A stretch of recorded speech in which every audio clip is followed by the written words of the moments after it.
अगर आप सभी स्टूडेंट हैं, वर्किंग हैं, ऑफिस जाते हैं और अखंड ज्योत या कलश स्थापना नहीं कर पाते हैं और साथ ही कोई विशेष नियम नहीं ले पाते हैं, तो कम सामग्री में इस तरह से आप सरल सी पूजा विधि कीजिएगा।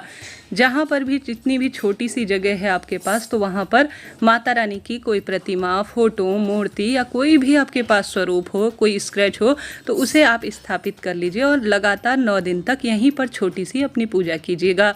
एक कलश ले लीजिए, जिसमें संभव है तो गंगा जल डाल दीजिए, नहीं है तो कोई दिक्कत नहीं, अपने घर का जल ले लीजिए, मुख पर मौली बांध लीजिए, जल के अंदर 1 रुपये का सिक्का और साथ के साथ अक्षत डाल लीजिए और साथ के साथ जय माता दी कहते हुए माता रानी के सुंदर मंत्रों का आवाहन करते हुए आप सभी इस पर स्वास्तिक बना लीजिए।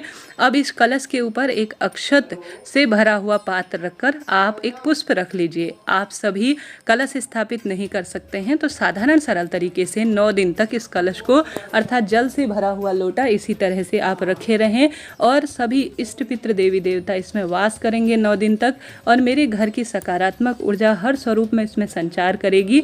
इस भावना से कलश स्थापना स्वरूप ध्यान करते हुए इसे स्थापित कर लीजिए। अब आपको गौरी गणेश का अगर मूर्ति प्रतिमा है तो बहुत सुंदर है, गणपति यहाँ पर रखें, नहीं तो एक सुपारी में इस तरह से मौली लपेट लीजिए और किसी भी शुभ पत्ते में, आम, अशोक का कोई भी पत्ता हो या साधारण सरल तरीके से गणपति और गौरा मैया इस तरह से बनाकर सबसे पहले गणपति को और गौरा मैया को रोली चंदन मौली अक्षत समर्पित करें। फिर माता रानी के जो स्वरूप हैं सभी पर हम सभी जो है रोली चंदन मौली अक्षत समर्पित करेंगे।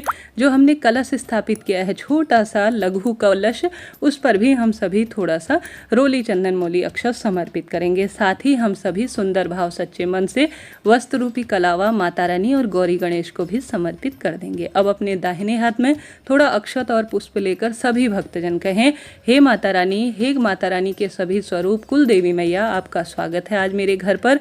मेरे व्रत उपवास को सफल बनाए, मेरा नाम गोत्र जो भी है आपका वह बोले और आपका मेरे घर पर स्वागत है। मैं इस तरह से व्रत करूंगी। कई भक्तजन निर्जल, फलाहार, अलग अलग तरीके से व्रत करते हैं, उसका स्मरण कर कर संकल्प ली हुई वस्तु को जमीन पर छोड़ दीजिए। संकल्प कह लीजिए या साधारण सरल तरीके से यह जो है माता रानी और सभी देवी देवताओं को पूजा में बुलाने का एक माध्यम, एक स्वरूप, एक वंदन का सा कहा जाता है। अब आप एक दीपक जोड़ लीजिए। दीपक जितनी देर आप पूजा करेंगे सुंदर भाव सच्चे मन से जलता रहे, इस बात का ध्यान रखिए। रोज आप अखंड दीप नहीं लगा सकते, तो यहाँ पर सुबह शाम माता रानी के समक्ष भोग प्रसाद समर्पित कर कर दीपक लगाएं। मौसमी फल, आपको जो भी खीर, लड्डू, पेड़ा मिल जाए आप वह समर्पित करें, परंतु श्रेष्ठ रूप में एक नारियल जरूर समर्पित कीजिए।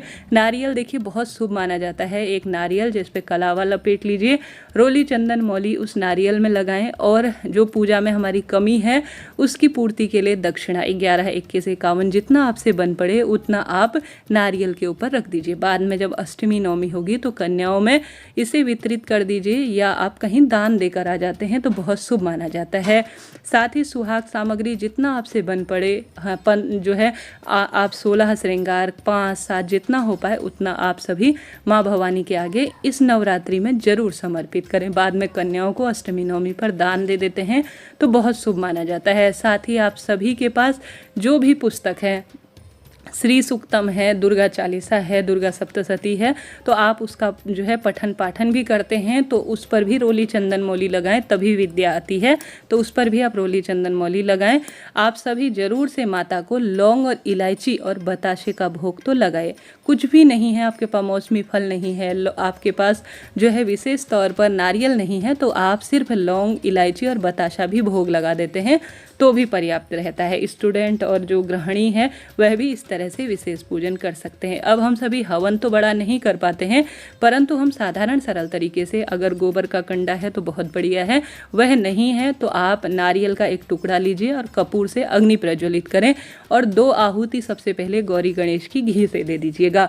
उसके बाद आप जो है विशेष आहुतियाँ तो नहीं दे पा रहे हैं, जैसे 9 आहुति जो है आप सभी हवन संविधा से दी जाती है वह संभव नहीं है, तो आप लौंग का जोड़ा जो माँ को आपने भोग लगाया है घी में उसे डुबोकर माता रानी का स्वरूप का ध्यान करते हुए बस इस छोटे से हवन स्वरूप में आप जो है समर्पित कर दीजिए। जो भोग भी आपने समर्पित किया है वह भी इसके अंदर अग्नि जलती हुई है उसमें समर्पित कर दीजिए। संभव हो तो आप 9 आहुति माता रानी के नाम की बाजार में धूप मिल जाती है उससे दे सकते हैं। आपकी इच्छा है संविधा हर स्वरूप में मिलती है जो हवन सामग्री, उससे आप दे सकते हैं।